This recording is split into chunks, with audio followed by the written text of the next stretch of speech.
وہ کچھ لوگ اپنے پیشاب کو میں اندر بہت زیادہ جھاگ بنتی ہوئی محسوس کرتے ہیں، تو یہ ایک علامت کہی جا سکتی ہے۔ لیکن اس کے بعد جو اگلی علامتیں ہیں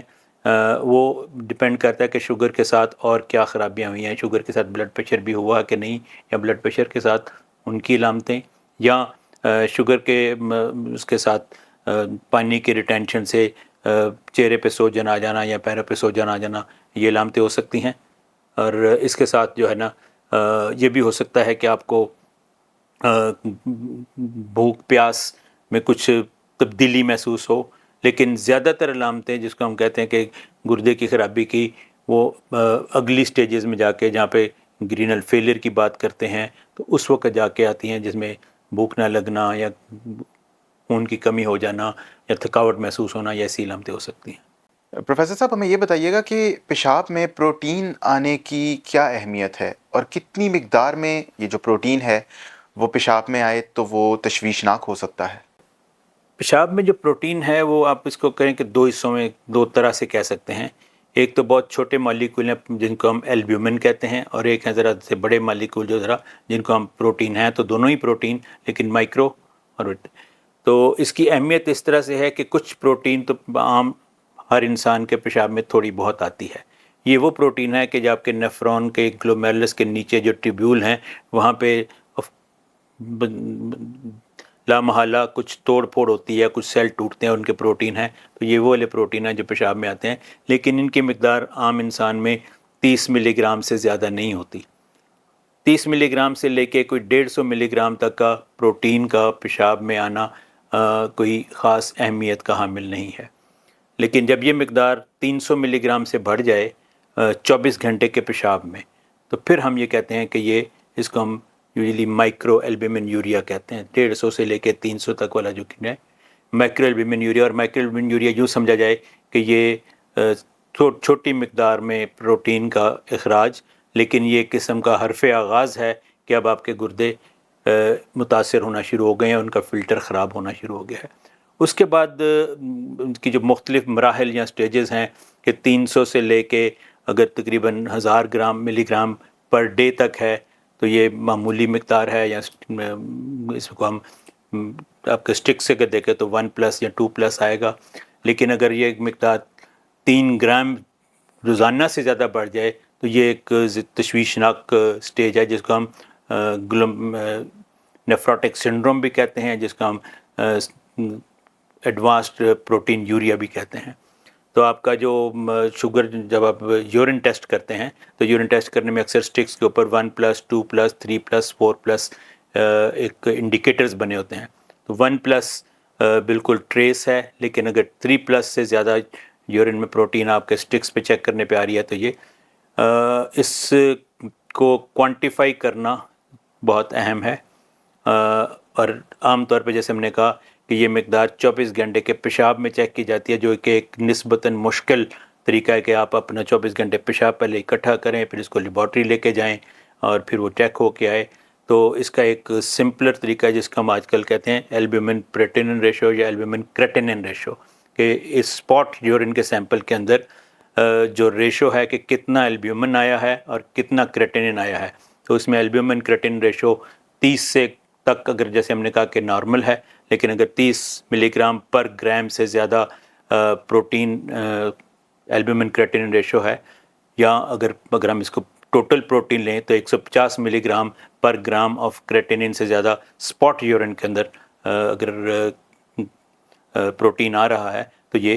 ایک قسم کا تشویشناک ہے، اس کے لیے کچھ مشورے کی ضرورت ہوگی۔ پروفیسر صاحب، اگر پیشاب میں پروٹین آنا ہی ڈائبٹیز کے اندر گردوں کی خرابی کا اصل آغاز ہے تو پھر اس کا علاج کیسے کیا جا سکتا ہے؟ جیسا کہ ہم نے کہا تھا کہ آغاز بالکل پروٹین کا آنا ہی ہے۔ اب یہ پروٹین آنے کو کم کیسے کیا جا سکتا ہے؟ پہلا جو بنیادی نقطہ ہوگا وہ تو یہی ہے کہ آپ شوگر کو اچھی طرح سے کنٹرول کریں۔ جب تک آپ کا شوگر کا کنٹرول بہتر نہیں ہے آپ اس پروسیس کو روک نہیں سکتے۔ اس کے بعد دوسرا ہم نے کہا تھا کہ شوگر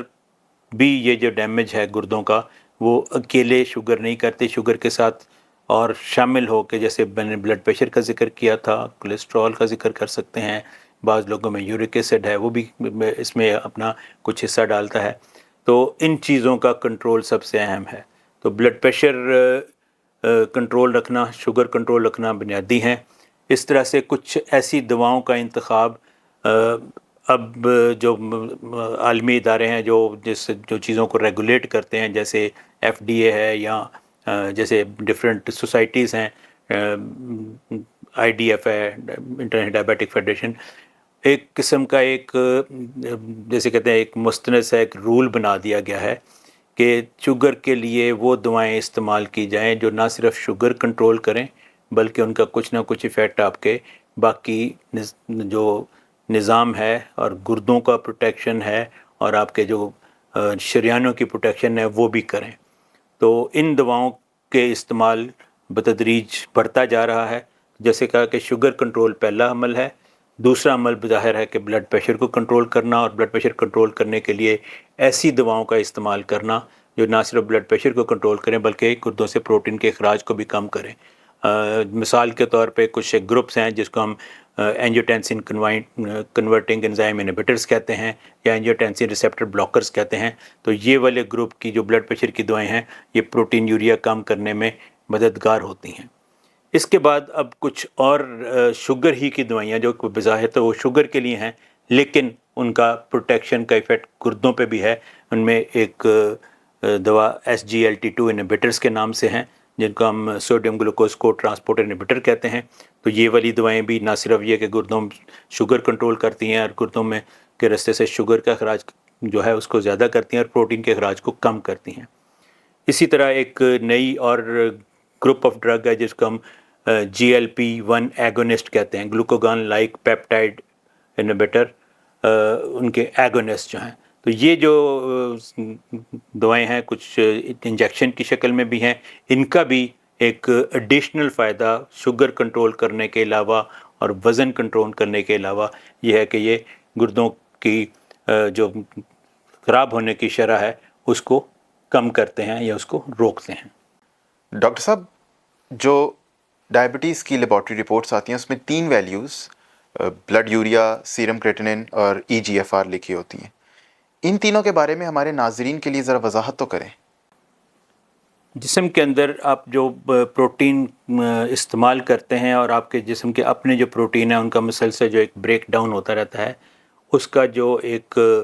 یوں سمجھ لیں کہ اینڈ پروڈکٹ یا بائی پروڈکٹ جو ہے وہ یوریا ہے. اور اسی طرح سے آپ کے جو آپ پروٹین کھاتے ہیں اور جو لے کے جاتے ہیں اس کا ایک اینڈ پروڈکٹ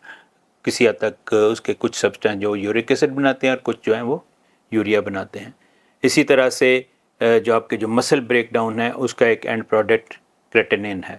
تو یہ جو یوریا اور کریٹینن ہے یہ ایک جیسے کہتے ہیں کہ ایکسٹرا یا بائی پروڈکٹ یا اینڈ پروڈکٹ ہے جن کا خون میں جمع ہو جانا اور بلڈ میں زیادہ لیول ہو جانا نقصان دہ ہے، کیونکہ یہ پھر باقی اور میٹابولزم کو افیکٹ کرتے ہیں جس کی وجہ سے بہت سی اور پیچیدگیاں جنم لیتی ہیں. گردوں کا کام آپ کے ایک مسلسل فلٹر کی طرح سے ان کو نکالنا ہے. تو جو اب گردے ایک خاص حد سے زیادہ شروع کی سٹیج تو ہم نے کہا تھا کہ صرف پروٹین آنے کی ہے، لیکن اس سے اگلی جو سٹیج ہے اس میں جب یہ گردوں کا فلٹر خراب ہو جاتا ہے تو یہ یوریا کو نکال نہیں سکتا تو بلڈ میں یوریا لیول بڑھ جاتا ہے، کریٹن کو نکال نہیں سکتا تو کریٹن لیول بڑھ جاتا ہے. جو تیسرا آپ نے رپورٹ کا ذکر کیا EGFR، یہ بیسیکلی اس کو ہم ایسٹیمیٹڈ گلومیرولر فلٹریشن ریٹ کہتے ہیں.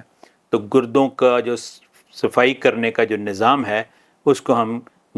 چونکہ گلومیرلائی اس کو صاف کر رہے ہیں، وہ اس کو فلٹر کر رہے ہیں، اور کس ریٹ سے وہ فلٹر کر رہے ہیں یہ ریٹ یہ متعین کرتا ہے کہ گردوں کا فنکشن کس قدر رہ گیا ہے. نارمل انسان میں تقریباً یہ جو فلٹریشن ریٹ ہے 90 ml سے پر منٹ سے زیادہ ہوتا ہے، لیکن جیسے جیسے گردے خراب ہوتے جاتے ہیں تو یہ فلٹر کرنے کا جو عمل ہے وہ فلٹریشن ریٹ وہ 90 کی بجائے 60 اور 30 اور اس طرح سے کم ہو جاتا ہے. تو اسی حساب سے ہم ان کی جو گردوں کے فنکشن ہے اس کو پھر گریڈ کرتے ہیں. وہ کون سی ایسی دوائیں ہیں کہ جن کے استعمال سے ڈائبٹیز کے جو مریض ہیں ان کی گردوں کی خرابی کی رفتار میں کمی آ سکتی ہے؟ گردے کے فیلر کا جو سٹیجز ہیں اس کو صرف یوریا اور کریٹن کے حوالے سے نہیں بلکہ ای جی ایف آر یا end stage glomerular filtration rate کے حوالے سے جانا جاتا ہے. Normal E G F R normal انسان میں تقریباً 120 ملی لیٹر پر منٹ سے زیادہ ہوتا ہے, اور جب پروٹین یوریا شروع ہو جائے اور جو ای جی ایف آر ہے آپ کا 90 سے تو زیادہ ہو تو لیکن ساتھ پروٹین یوریا یا اور علامتیں ہوں تو اس کو ہم سٹیج 1 کہیں گے. جب یہ 90 سے 60 تک گر جاتا ہے تو اس کو ہم سٹیج 2 کہیں گے. 60 سے لے کے 45 تک کو ہم 3A سٹیج کہتے ہیں. 45 سے لے کے 30 تک کو ہم 3B سٹیج کہتے ہیں. 30% سے کم ہو جائے تو اس کو ہم 30 سے 15 تک ہم سٹیج 4, اور اگر آپ کا ای جی ایف آر جو ہے وہ 15% سے بھی کم ہو جائے یا 15 ml پر منٹ سے بھی کم ہو جائے تو یہ سٹیج 5 یا اس کو ہم اینڈ سٹیج رینل فیلئر کہتے ہیں. تو یہ تو ہو گئی سٹیجز. اب ان کے ساتھ مرحلہ وار جیسے میں نے پہلے کہا تھا کہ کچھ اور چیزیں کہ اس کے ساتھ گردوں کا ایک اور فنکشن جو ہے کہ وہ خون بنانے کے لیے ریتھروپوئٹین ایک مادہ ہے جو ریڈ سیل بناتا ہے. تو جب یہ اینڈ سٹیج رینل فیلئر پہ پہنچتے ہیں تو ریتھروپوئٹین کی کمی سے ان میں بہت زیادہ خون کی کمی یا انیمیا بھی ہونا شروع ہو جاتا ہے. پھر یوریا کے بڑھنے کی علامتوں میں سے بھوک نہ لگنا, پیاس نہ لگنا, سکن کا کلر بالکل چینج ہو جانا, پاؤں پہ سوجن ہو جانا, ہڈیوں میں جسموں میں کیلشیم کی وجہ سے دردیں رہنا, تو اینڈ سٹیج رینل سٹیج میں جا کے یہ والی علامتیں ساتھ شامل ہو جاتی ہیں. ڈاکٹر صاحب, ڈائبٹیز سے گردوں کے متاثر ہونے کے سلسلے میں کون سے معالج جو اس کے ماہر ہوں ان سے علاج کروانا چاہیے؟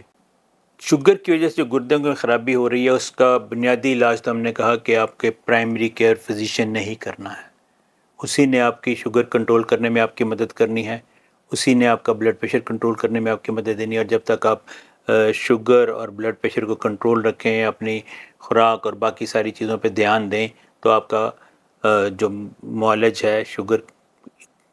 کے ساتھ گردوں کی خرابی کا وہ آپ کا primary care physician, family physician یا آپ کا انٹرنسٹ ہی ہو سکتا ہے. اس کے بعد جو گردوں کے خرابی کا مرحلہ شروع ہو جائے تو اس سٹیج میں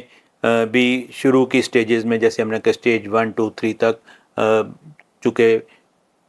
بہتری صرف blood pressure control, sugar control اور ان چیزوں سے ہی لائی جا سکتی ہے, تو یہ بھی فزیشین آپ کی مدد کر سکتا ہے. لیکن جب آپ بات آتی ہے سٹیج 4 یا 5 رینل فیلئر کی, تو یہ والا مرحلہ ہے جہاں پر آپ کو یا شوگر کے ساتھ ساتھ کچھ اور وجہ بھی گردوں کی خرابی کی ہو سکتی ہیں. لازمی نہیں ہے کہ صرف شوگر ہی آپ کی خرابی کرے, بہت سارے اور امیون سسٹم سے ریلیٹڈ ڈس آرڈرز ہیں, گلومیرولونیفرائٹس کی اور وجہ ہیں. تو یہ ساری انٹرسٹیشن نیفرائٹس ہے, بہت ساری اور بیماریاں ہیں جو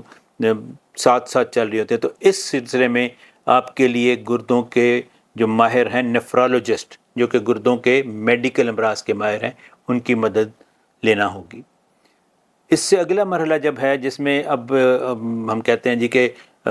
کئی لوگوں میں گردوں کی خرابی میں مزید پیچیدگی کی وجہ آپ کے یورینری ٹریکٹ میں کسی جگہ پہ کوئی سٹون یا کوئی obstruction یا کوئی خرابی آ سکتی ہے, یا آپ اس مرحلے پہ پہنچ گئے ہیں کہ جہاں پہ آپ کو اب ڈائلسس کی ضرورت پیش آ رہی ہے